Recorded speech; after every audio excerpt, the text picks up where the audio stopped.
السلام علیکم ورحمۃ اللہ وبرکاتہ۔ الحمدللہ رب العالمین،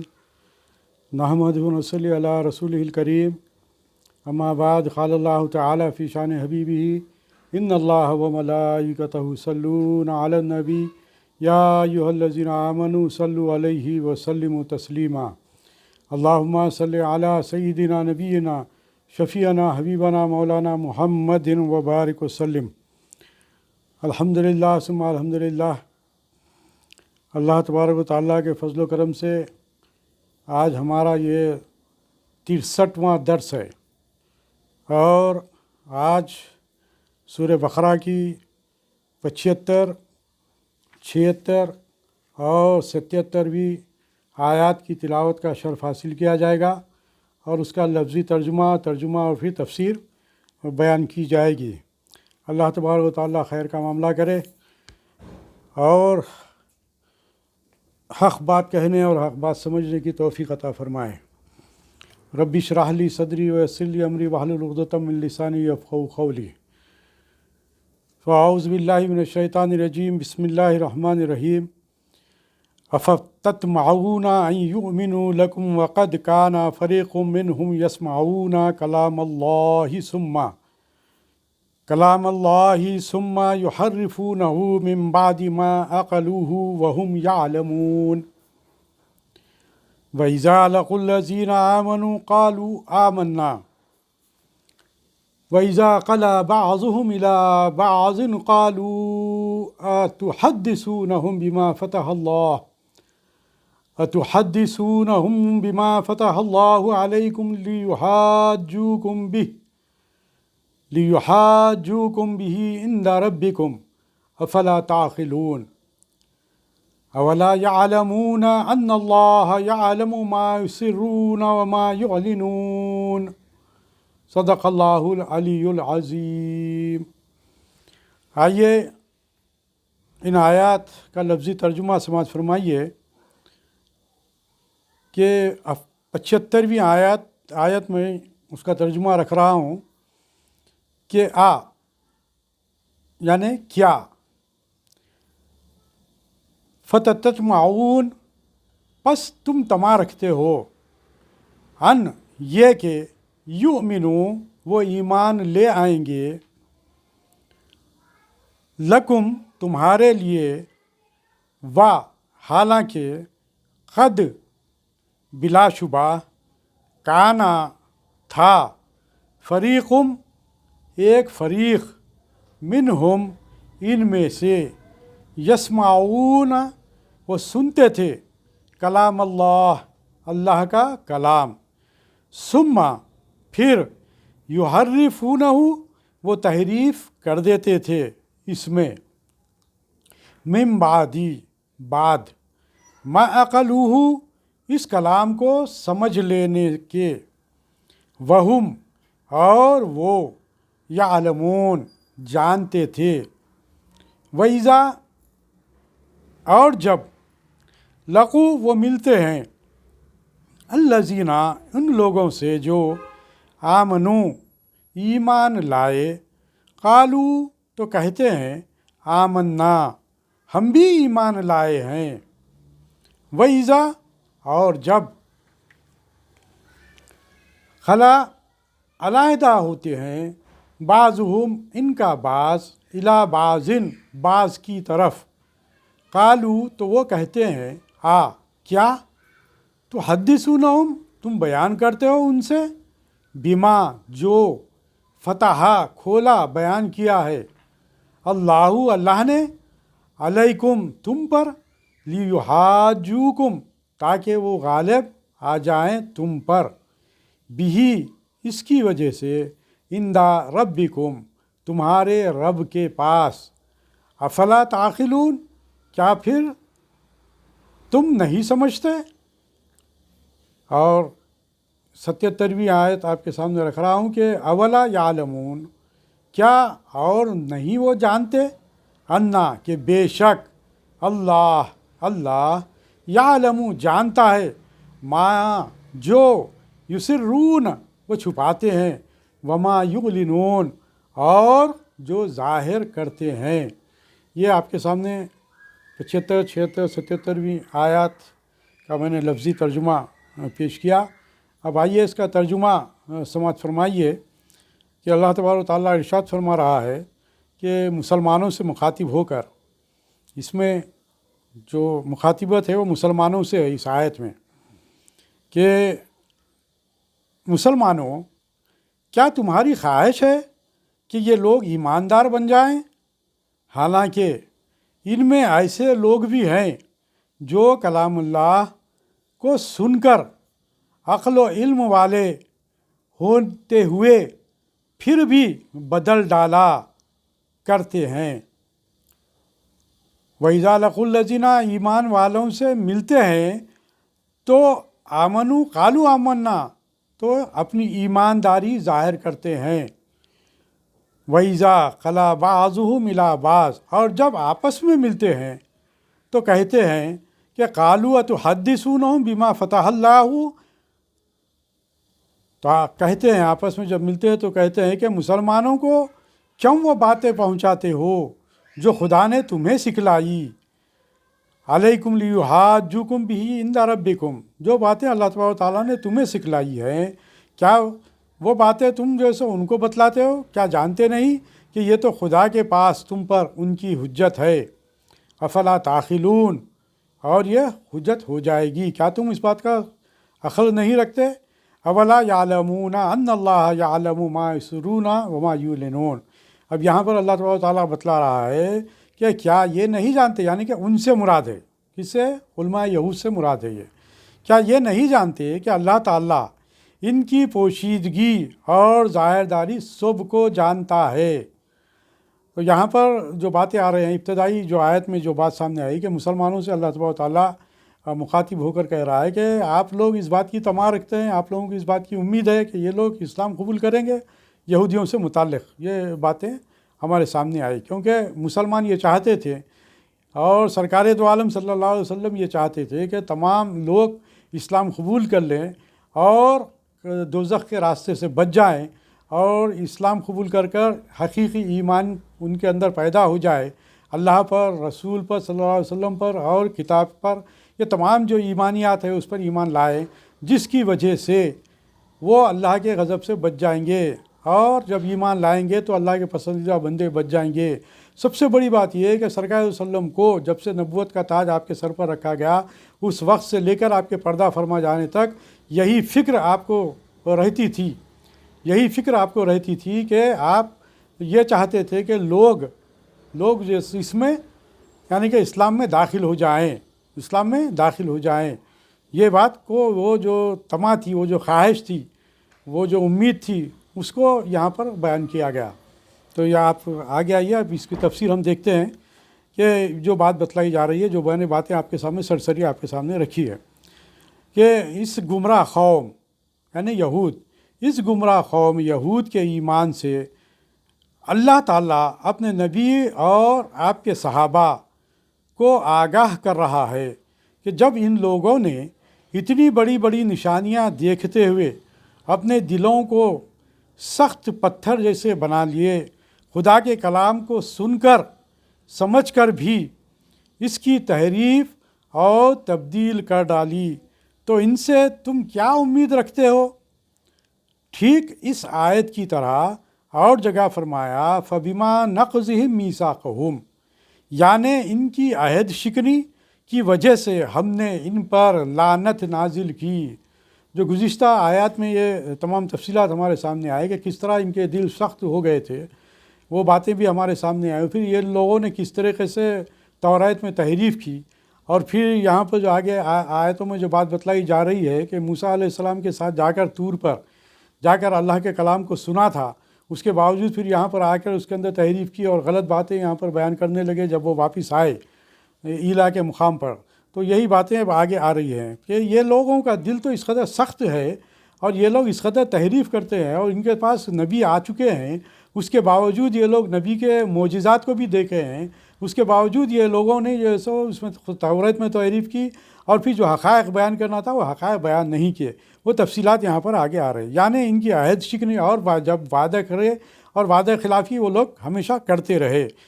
تو جس کی بنا پر اللہ تعالیٰ نے ان پر لعنت نازل کی اور ان کے دل سخت کر دیے۔ یہ خدا کے کلام کو رد و بدل کر ڈالا کرتے تھے۔ حضرت ابن عباس رضی اللہ تعالیٰ عنہ فرماتے ہیں، یہاں اللہ تعالیٰ نے کلام اللہ سننے کو فرمایا، اس سے مراد حضرت موسیٰ علیہ السلام کے صحابیوں کی وہ جماعت ہے جنہوں نے آپ سے اللہ تعالیٰ کا کلام اپنے کانوں سے سننے کی درخواست کی تھی، اور جب وہ پاک صاف ہو کر روزہ رکھ کر حضرت موسیٰ علیہ السلام کے ساتھ طور پہاڑ پر جا کر سجدے میں گر پڑے تو اللہ تعالیٰ نے انہیں اپنا کلام سنایا۔ جو گزشتہ آیات میں یہ باتیں آپ کے سامنے آ چکی ہیں کہ جب وہ موسیٰ علیہ السلام کے ساتھ 80 موسیٰ علیہ السلام کے جو ساتھی تھے، جو بنی اسرائیل تھے، ان کو لے کر موسیٰ علیہ السلام نے جب ان کی خواہش کا اظہار کیا کہ ہم اللہ تعالیٰ سے، چونکہ موسیٰ علیہ السلام کلام کرتے تھے، بات کرتے تھے، تو انہوں نے یہ کہا کہ ہم بھی سننا چاہتے ہیں، ہم کو بھی بتلائیے، ہم کو بھی سنائیے۔ ان لوگوں کے جو مزاج میں جو حجت تھی اور جو نبی کے بات کا انکار کرتے تھے اور اس بات کو جو سو غلط مانتے تھے، تو جب ایسا معاملہ ہوا تھا تو 80 موسیٰ علیہ السلام کے ساتھ ایسے صحابیوں کا، ایسے لوگوں کو وہ لے کر جو ہے سو اپنے ساتھ جا کر طور کے پہاڑ پر جب گئے تھے تو وہاں پر موسیٰ علیہ السلام سے اللہ تعالیٰ کلام کیا تھا، تو ان لوگوں نے بھی سنا تھا۔ لیکن ہوا یہ کہ جب یہ واپس آئے اور نبی اللہ حضرت موسیٰ علیہ السلام نے خدا کا یہ کلام بنی اسرائیل میں بیان کرنا شروع کیا تو ان لوگوں نے اس کی تحریف اور تبدیل شدہ کر دی، یعنی کہ اس کو بات کو توڑ مڑوڑ کر بیان کرنے لگے۔ سدی رحمۃ اللہ علیہ فرماتے ہیں، ان لوگوں نے تورات میں تحریف کی تھی، یا یہی عام معنی ٹھیک ہے جس میں وہ لوگ بھی شامل ہو جائیں گے، اور اس بدخصلت والے دوسرے یہودی بھی۔ قرآن میں اور جگہ ہے، فَأَجِرْهُ حَتَّى يَسْمَعَ كَلَامَ اللَّهِ، یعنی مشرکوں میں سے کوئی اگر تجھ سے پناہ طلب کرے تو تو اسے پناہ دے یہاں تک کہ وہ کلام اللہ سن لے۔ تو اس سے یہ مراد نہیں کہ خدا کا کلام اپنے کانوں سے سنے، یہاں پر اس کی تشریح کی جا رہی ہے کہ کلام اللہ تعالیٰ ہی کا کلام سنے، چونکہ قرآن مجید خود اللہ کا کلام ہے، تو کلام اللہ سننا خود اللہ کا کلام کے سننے کے مماثل ہے۔ یہاں پر وہ بات بتلائی جا رہی ہے کہ اس کا مطلب یہ نہیں ہے کہ کلام اللہ ہی سنے، خدا کا کلام ہی اپنے کانوں سے سنے، بلکہ قرآن سنے۔ تو یہاں بھی کلام اللہ سے مراد تورات ہے۔ یہ تحریف کرنے والے اور چھپانے والے ان کے علماء تھے، یعنی کہ علماء یہود کے جو علماء تھے، ان لوگوں نے ان باتوں کی تحریف کی، ان باتوں کو چھپایا۔ حضرت صلی اللہ علیہ وسلم کے اوصاف ان کی کتاب میں تھے، یعنی کہ تورات میں تھے، ان سب میں انہوں نے تعویلیں کر کے اصل مطلب سے دور کر دیا، یعنی کہ جو سرکار صلی اللہ علیہ وسلم کی جو نشانیاں تورات میں بتلائی گئی تھی کہ جب خاتم النبی صلی اللہ علیہ وسلم آئیں گے تو ان کے یہ صفات حمیدہ ہے، اور وہ تمام چیزیں نشانیاں موسیٰ علیہ السلام کے ذریعے، تورات کے ذریعے ان کے سامنے، علماء یہود کے سامنے وہ بات رکھ دی گئی تھی، بنی اسرائیل کے سامنے رکھ دی گئی تھی۔ لیکن سرکار دو عالم صلی اللہ علیہ وسلم کے زمانے میں بھی جو علماء تھے، جو واقف تھے، جانتے تھے، لیکن اس کے باوجود انہوں نے تحریف کر دی تھی۔ اس کی وجہ بھی آگے آتی ہے کہ حضرت صلی اللہ علیہ وسلم کے اوصاف ان کی کتاب میں جو تھے، ان سب میں انہوں نے تعویلیں کر کے اصل مطلب سے دور کر دیا تھا۔ اسی طرح حلال کو حرام، حرام کو حلال، حق کو باطل، باطل کو حق کر دیا کرتے تھے۔ رشوتیں لینی اور غلط مسائل بتانے کی عادت ڈال لی تھی۔ یہ باتیں بھی گزشتہ آیات میں گزر چکی ہیں کہ ان کو کس طرح مال و دولت سے پیار تھا اور کس طرح یہ اپنا مقام و مرتبہ قائم رکھنا چاہتے تھے۔ وہ بات بھی ابھی انشاءاللہ آگے آ رہی ہے، جو اس کے پہلے کی آیتوں میں بھی آ چکی ہے۔ جو چاہتے تھے، ہاں کبھی کبھی جب کہ رشوت وغیرہ ملی ہوتی نہ ہوتی تو ریاست کے جانے کا خوف نہ ہوتا، مریدوں سے الگ ہوتے تو حق بات بھی کہہ دیا کرتے، یعنی کہ جب ان کو کسی قسم کا کوئی خدشہ نہیں رہتا کہ وہاں پر ان کو رشوت ملے گی یا نہیں ملے گی، وہاں پر اس بات کا خدشہ نہیں رہتا کہ ان کو رشوت ملے گی یہاں سے،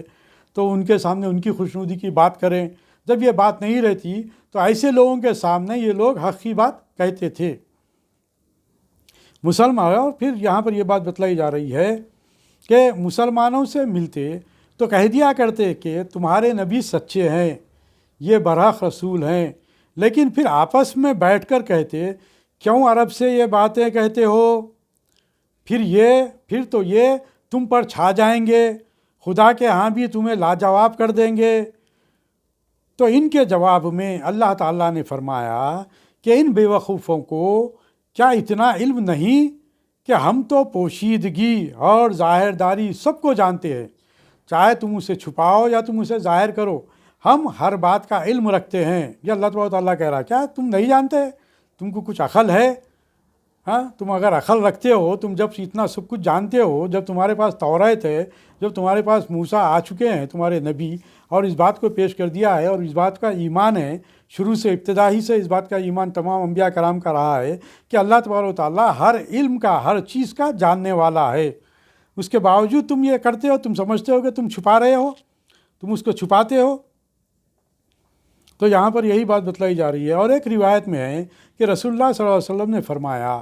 مدینے میں ہمارے پاس سوائے ایمان والوں کے اور کوئی نہ آئے۔ تو ان کافروں اور یہودیوں نے کہا، جاؤ کہہ دو ہم بھی ایمان لاتے ہیں اور یہاں آؤ تو پھر ویسے ہی رہو جیسے تھے۔ بس یہ لوگ صبح آ کر ایمان کا دعویٰ کرتے تھے اور شام کو جا کر کفار میں شامل ہو جاتے تھے۔ یہاں پر یہی بات بتلائی گئی کہ جب یہ لوگوں کو، جب سرکار علیہ وسلم نے منع کیا، اور جب سرکار علیہ وسلم جب ان جو گروہ تھے، کہ کون سے گروہ تھے، منافقین کا گروہ تھا اور یہ یہودیوں کا گروہ، جو ابتدا سے ہم پڑھ لیتے ہوئے آ رہے ہیں کہ یہ لوگوں نے ہمیشہ منافقت بھی کی ہے۔ منافقین کا ایک گروہ تھا، اور پھر دوسرے یہ کہ ان لوگوں نے منافقت کی کہ جب مسلمانوں میں جاتے، مسلمانوں میں اٹھتے بیٹھتے، مسلمانوں میں رہتے تو یہ کہتے کہ ہم بھی مسلمان ہو چکے ہیں، لیکن پھر جب وہ اپنے لوگوں میں جاتے اور ان کے سامنے جب جا کر کہتے تو ہم تو ان کا مذاق اڑا رہے ہیں، ہم ان کے ساتھ نہیں ہیں، ہم تو آپ کے ساتھ ہیں۔ اس بات کی جو ہے سو وہ لوگ اعلان کیا کرتے تھے، اس بات کا وہ لوگ اظہار کیا کرتے تھے۔ تو وہاں پر یہی بات بتلائی جا رہی ہے کہ ان کا دل صبح جب ادھر آتے، مسلمانوں میں آتے تو ایمان کا دعویٰ کرتے اور ایمان والے ہوتے، اور پھر جیسے ہی پھر اپنے لوگوں میں چلے جاتے تو پھر وہاں پر کفر کا اظہار کرتے اور کافروں میں شامل ہو جاتے۔ قرآن میں ہے، وقالت طائفۃ من اہل الکتاب آمنوا بالذی، یعنی اہل کتاب کی ایک جماعت نے کہا، ایمان والوں پر جو اترا ہے اس پر دن کے ایک حصے میں ایمان لاؤ، پھر دوسرے میں کفر کرو، تاکہ خود ایمان والے بھی اس دین سے پھر جائیں۔ مطلب وہاں پر بھی آ کر ہوا یہ کرتا تھا کہ منافقین آ کر، یہ یہودی آ کر ایسی غلط باتیں مسلمانوں میں پیدا کرنے کی کوشش کرتے تھے کہ اس سے ان کا ایمان متزلزل ہو جائے۔ لیکن الحمدللہ جس نے بھی ایمان قبول کیا، اللہ تبارک و تعالیٰ کا فضل و کرم یہ ہے کہ اس نے کبھی بھی ذرا برابر بھی ان میں کوئی تبدیلی نہیں آئی۔ تو یہ اللہ تبارک و تعالیٰ کا فضل و کرم ہے۔ اور یہ بات جو ہے سو وہ لوگ یہ سمجھتے تھے کہ وہ لوگ یہ کوشش کر رہے تھے کہ مسلمانوں کے دل سے بھی ایمان نکال دیں، اس طرح کی سازشیں وہ لوگ رچا کرتے تھے۔ یہ لوگ اس فریب سے یہاں کے راز معلوم کرنا اور انہیں اپنے والوں کو بتانا چاہتے تھے، یعنی کہ ادھر آ کر مسلمانوں میں کیا ہو رہا ہے، سرکار دو عالم صلی اللہ علیہ وسلم کیا سوچ رہے ہیں، کیا پروگرامس ہے، کیا پلاننگ ہے، وہ تمام چیزیں بھی واقفیت حاصل کرنا، اور پھر جا کر کافروں میں اور یہودیوں میں جا کر اس بات کا اظہار کرنا کہ کیا کیا معاملات ہو رہے ہیں، اس بات کا اظہار کرنے کے لیے اس قسم کی یہ لوگ سازشیں کیا کرتے تھے اور مسلمانوں کو بھی گمراہ کرنا چاہتے تھے۔ مگر ان کی یہ چالاکی نہ چلی اور یہ راز خدا تعالیٰ نے کھول دیا، جیسا کہ مختلف آیتوں میں یہ بات آ چکی ہے کہ اللہ تبارک و تعالیٰ نے جب ان منافقین کا جو طریقہ کار تھا، اور منافقین جس طریقے سے سرکار علیہ وسلم کے ساتھ اور مسلمانوں کے ساتھ پیش آ رہے تھے، تو اللہ تبارک و تعالیٰ نے وہ سرکار علیہ وسلم کو اس بات سے آگاہ کر دیا تھا کہ ان میں کون کون منافقین ہیں، جو سرکار علیہ وسلم جانتے تھے۔ تو وہ راز کو کھول دیا، اور بہت سے راز اللہ تعالیٰ تعالیٰ نے بتلا دیے۔ خود موسیٰ علیہ السلام کے زمانے کا گزشتہ آیتوں میں یہ بات آئی کہ جو قاتل نے اپنے چچا کا قتل کر دیا تو اس راز کو چھپانا چاہتے تھے تو کس طریقے سے ظاہر کیا۔ اس طریقے سے اللہ تعالیٰ تم جو کچھ بھی چھپانا چاہتے تھے، اللہ تعالیٰ نے اسے ظاہر کرتا رہا۔ جب یہ یہاں ہوتے اور اپنا ایمان اسلام ظاہر کرتے تو صحابہ ان سے پوچھتے کہ کیا تمہاری کتاب میں حضور صلی اللہ علیہ وسلم کی بشارت وغیرہ نہیں ہے؟ جب صحابہ کرام سے سوال کرتے تھے تو وہ اقرار کرتے، اور جب اپنے بڑوں کے پاس جاتے تو وہ انہیں ڈانٹتے اور کہتے اپنی باتیں ان سے کہہ کر کیوں ان کے ہاتھوں میں ہتھیار دے رہے ہو۔ مطلب یہاں پر یہی بات بتلائی جا رہی ہے کہ یہ جو یہودی آ کر جب موسیٰ علیہ السلام جب سرکار علیہ وسلم کے صحابہ کرام کے پاس آتے اور جب صحابہ کرام سوال کرتے ان سے کہ کیا توریت میں نہیں ہے سرکار علیہ وسلم کی نشانیاں، تو وہ لوگ یہاں پر حق کا اظہار کرتے، بتلاتے کہ ہاں ہے، لیکن پھر جب یہ لوگ جب اپنے یہودیوں میں جب چلے جاتے تو کہتے کہ اس قسم کی باتیں کرنے کی وجہ سے مسلمانوں میں اور ایمان میں تقویت پیدا ہو رہی ہے۔ اور پھر اس بات سے ان لوگوں کو سب سے بڑا جو خدشہ تھا وہ آگے بھی آتا ہے، دیکھیے آپ کہ ان سے یہ بات بتلائی ہے کہ ان کا اسلام میں جو ہے اضافہ ہوگا۔ جب اپنے بڑوں کے پاس جاتے تو وہ انہیں ڈانٹتے اور کہتے اپنی باتیں ان سے کہہ کر کیوں ان کے ہاتھوں پر ہتھیار دے رہے ہو۔ مجاہد رحمۃ اللہ علیہ فرماتے ہیں نبی صلی اللہ علیہ وسلم نے خریزہ والے دن یہودیوں کے قلعے تلے کھڑے ہو کر فرمایا، اے بندر اور خنزیر اور طاغوت کے عابدوں کے بھائیوں، تو وہ آپس میں کہنے لگے یہ ہمارے گھر کی باتیں انہیں کس نے بتائی؟ خبردار اپنی آپس کی خبریں انہیں نہ دو ورنہ انہیں خدا کے سامنے حجت ہو جائے گی۔ اب ہو جائے گی نا۔ اب اللہ تعالیٰ نے فرمایا کہ گو تم چھپاؤ لیکن مجھ سے تو کوئی چیز چھپ نہیں سکتی۔ تم جو چھپکے اپنے لوگوں سے کہتے ہو کہ اپنی باتیں ان تک نہ پہنچاؤ، اور تم جو اپنی کتاب کی باتوں کو چھپاتے ہو تو میں تمہارے اس برے کام سے بخوبی آگاہ ہوں، اور تم جو اپنا ایمان ظاہر کرتے ہو اس تمہارے اعلان کی حقیقت کا علم بھی مجھے حاصل ہے۔ تو یہ جو آیتیں جو آپ کے سامنے جو رکھی گئی 75، 76 اور 77 یہ آیتیں، اس کے اندر خلاصہ یہ ہے کہ یہ ایک بات تو یہ کہ مسلمانوں کو اس بات کی طرف توجہ دلائی جا رہی ہے کہ آپ لوگ جو ان یہودیوں کے اسلام قبول نہ کرنے کی وجہ سے جو فکر مند ہے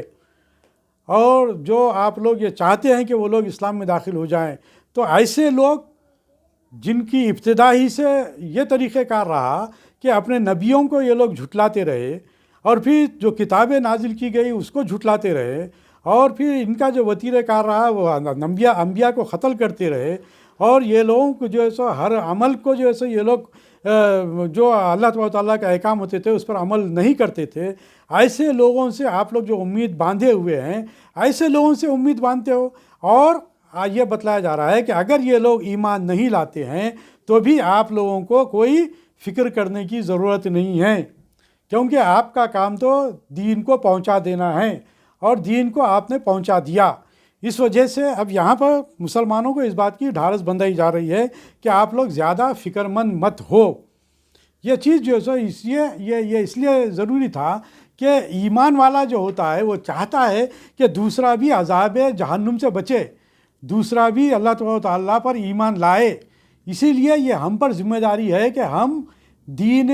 حق کا اعلان کریں، دین حق کو دوسروں تک پہنچائے۔ یہ فکر ابتدا ہی سے سرکار دو علیہ وسلم نے صحابہ کرام میں پیدا کی اور بتلایا کہ جو کچھ بھی آپ جانتے ہیں وہ دوسروں تک پہنچائیں، تاکہ جو لوگ گمراہ ہیں، تاکہ جو لوگ بھٹکے ہوئے ہیں وہ لوگ اسلام میں داخل ہو جائیں اور صراط مستقیم پر آ جائیں۔ اس لیے امت محمدی صلی اللہ علیہ وسلم کا ایک ایک فرد اس بات کی کوشش کرتا ہے کہ وہ دوسروں کو اسلام میں داخل کرے اور ایمان ان میں اندر پیدا کرے، اللہ پر، اس کے رسول پر، قرآن پر، اور تمام جو ایمانیات ہے، یعنی کہ قیامت کے دن اٹھائے جانے پر، سوال و جواب ہونے پر، خبر میں سوال و جواب ہونے پر، اور پھر عذاب جہنم سے اور آگاہ کرتے ہیں، عذاب جہنم سے ڈراتے ہیں اور جنت کی خوشخبریاں سناتے ہیں۔ یہ سب تمام چیزیں ہیں۔ یہ اِنَّا أَرْسَلْنَاكَ شَاهِدًا وَمُبَشِّرًا وَنَذِيرًا، اللہ تبارک تعالیٰ نے آپ کو شاہد بنا کر، گواہ بنا کر، مبشروں اور بشارت دینے والا بنا کر، اور نذیروں اور ڈرانے والا بنا کر آپ کو مبعوث فرمایا۔ یہ تینوں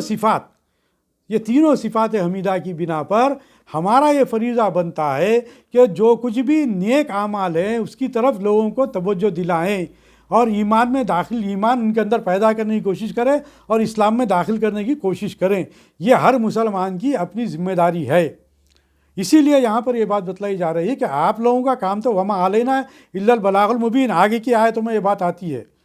لیکن چونکہ فکر مند رہتے تھے صحابہ کرام، اس وجہ سے یہاں پر ڈھارس بندائی جا رہی ہے اور یہ بتلایا جا رہا ہے کہ یہ ایسے ضدی لوگ، ایسے حجت کرنے والے لوگ، ایسے لوگ کیا ایمان لائیں گے؟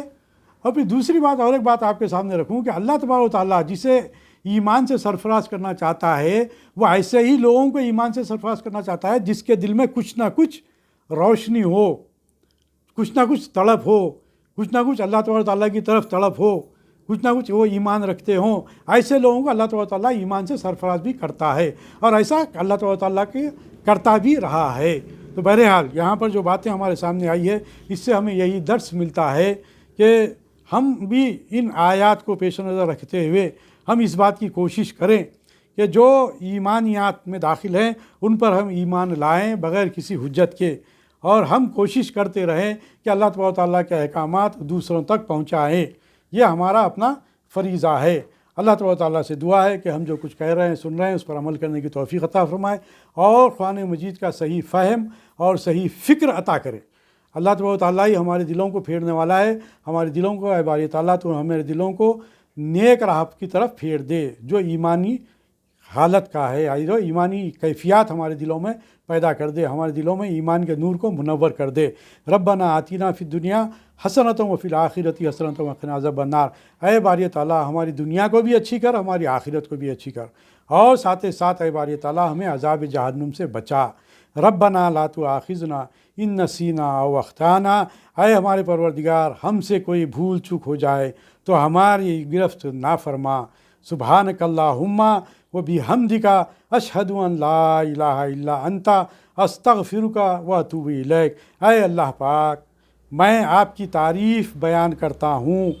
میں گواہی دیتا ہوں کہ آپ کے سوا کوئی عبادت کے لائق نہیں، آپ کے سوا کوئی پابند نہیں۔ میں آپ سے معافی چاہتا ہوں اور آپ کے سامنے توبہ کرتا ہوں۔ استغفر اللہ ربی من کل ذنب واتوب الیہ۔ استغفر اللہ ان اللہ غفور رحیم۔ رب اغفر ورحم وانت خیر الراحمین۔ ربنا افرغ علینا صبرا وثبت اقدامنا وانصرنا علی القوم الکافرین۔ ربنا لا تزغ قلوبنا بعد اذ ہدیتنا وہب لنا من لدنک رحمہ انک انت الوہاب۔ بفضل سبحان ربک رب العزۃ عما یصفون وسلام علی المرسلین والحمد للہ رب العالمین۔